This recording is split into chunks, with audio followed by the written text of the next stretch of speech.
بسم اللہ الرحمن الرحیم نحمدہ ونصلی علی رسولہ الکریم اما بعد ربی یسر ولا تعسر وتمم بالخیر وبک نستعین آمین یا الہی آمین۔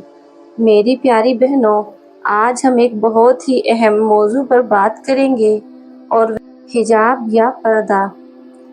پردہ صرف کپڑے کا ٹکڑا نہیں بلکہ یہ اللہ کا حکم ہے اور عورت کی عزت اور حفاظت کا ذریعہ ہے۔ قرآن کی روشنی میں حجاب، سورہ نور آیت نمبر 31۔ اور ایمان والی عورتوں سے کہہ دو کہ وہ اپنی نظروں کو نیچی رکھیں اور اپنی شرمگاہوں کی حفاظت کریں اور اپنی زینت کو نہ دکھائیں سوائے اس کے کہ جو خود ظاہر ہو، اور اپنے سر کا کپڑا اپنے سینوں پر ڈال لیں۔ اس آیت سے صاف معلوم ہوتا ہے کہ عورت کو اپنی زینت جیسے گہنے، خوبصورتی اور میک اپ وغیرہ جو بھی ہے اس پر پردہ کرنا ضروری ہے، اور چادر سے اپنے جسم کو ڈھانپنا بھی فرض ہے۔ سورہ احزاب آیت نمبر 53۔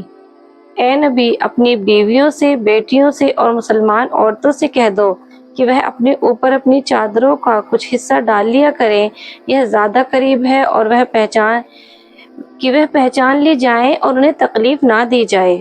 اس آیت سے پتہ چلا کہ پردہ اور حجاب عورت کی پہچان اور عزت ہے، اور اسے اپنانے سے وہ فتنوں اور برائیوں سے محفوظ رہتی ہے۔ چاروں اماموں کی رائے۔ امام ابو حنیفہ رضی اللہ تعالیٰ عنہ، انہوں نے کہا، عورت کا پورا جسم ستر چھپانا فرض ہے سوائے چہرے اور ہاتھوں کے، لیکن اگر فتنے کا ڈر ہو تو چہرہ اور ہاتھ بھی ڈھانپنا واجب ہے۔ نمبر 2، امام مالک رضی اللہ تعالیٰ عنہ، ان کی رائے بھی عورت کے لیے پورا جسم ڈھانکنا ضروری ہے۔ وہ کہتے ہیں کہ عورت کا چہرہ اور ہاتھ بھی غیر محرم سے چھپانا بہتر اور ضروری ہے۔ نمبر 3، امام شافعی رضی اللہ تعالیٰ عنہ، انہوں نے بھی یہی کہا ہے کہ عورت کے لیے پورا جسم چھپانا فرض ہے۔ چہرے اور ہاتھ کے بارے میں دو رائے ہیں، اگر فتنے کا ڈر ہے تو چھپانا واجب ہے۔ نمبر 4، امام احمد بن حنبل رضی اللہ تعالیٰ عنہ، ان کی رائے سب سے سخت ہے۔ وہ کہتے ہیں کہ عورت کا پورا جسم یہاں تک کہ چہرہ اور ہاتھ بھی غیر محرم سے چھپانا فرض ہے۔ اچھا، اب ہم بات کرتے ہیں ان الفاظ کے حوالے سے جو قرآن میں پردے کے لیے اللہ تعالیٰ نے بتائے ہیں۔ تو اس میں ایک آتا ہے خمر۔ سورہ نور 34-31 میں جو اللہ تعالیٰ نے فرمایا ہے، تو اس میں خمر جو الفاظ آیا ہے، تو خمر کا مطلب خمار۔ عربی زبان میں اس کپڑے کو کہتے ہیں جسے عورتیں سر اور چہرے پر ڈالتی تھی، جیسے ہم اردو اور ہندی میں ایسے کپڑے کو کہتے ہیں دوپٹہ یا اوڑھنی۔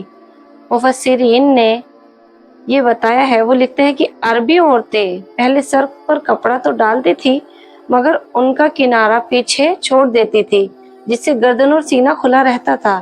تو اللہ تعالیٰ نے حکم دیا کہ یہ خمر دوپٹہ یا اوڑھنی سر پر بھی رہے اور سینوں پر بھی ڈالا جائے تاکہ گلے اور سینے کی خوبصورتی چھپ جائے۔ اور آیت کی تفسیر ہے یہ، اور ایمان والی عورتوں سے کہہ دو کہ وہ اپنی نظریں نیچی رکھیں، اپنی شرمگاہوں کی حفاظت کریں اور اپنی زینت نہ دکھائیں مگر جو ظاہر ہے، اور اپنے خمر دوپٹے اوڑھنے کو اپنے سینوں پر ڈال لیں۔ اسی طرح سورہ احزاب 33 سے 59، اے نبی، اپنی بیویوں، بیٹیوں اور مسلمان عورتوں سے کہہ دو کہ اپنی چادروں کا کچھ حصہ اپنے اوپر ڈال لیا کریں۔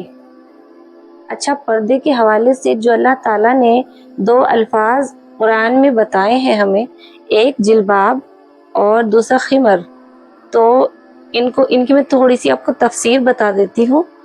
تو خمر عربی میں اس کپڑے کو کہتے ہیں جسے عورتیں اپنے سر اور بالوں پر ڈالتی ہیں۔ پہلے زمانے میں عورتیں سر تو ڈھک لیتی تھی لیکن گلے اور سینہ کھلا چھوڑ دیتی تھی، تو اس آیت میں اللہ تعالیٰ نے حکم دیا کہ وہ اپنے خمر کو اپنے سر پر نہ رکھے بلکہ سینے اور گلے پر بھی ڈالیں۔ خمر ہے دوپٹہ اوڑھنی جو سر اور گلے اور سینے پر ڈھکنے کے لیے ہے۔ دوسرا ہے جلباب۔ عربی میں جلباب ایک بڑی چادر کو کہتے ہیں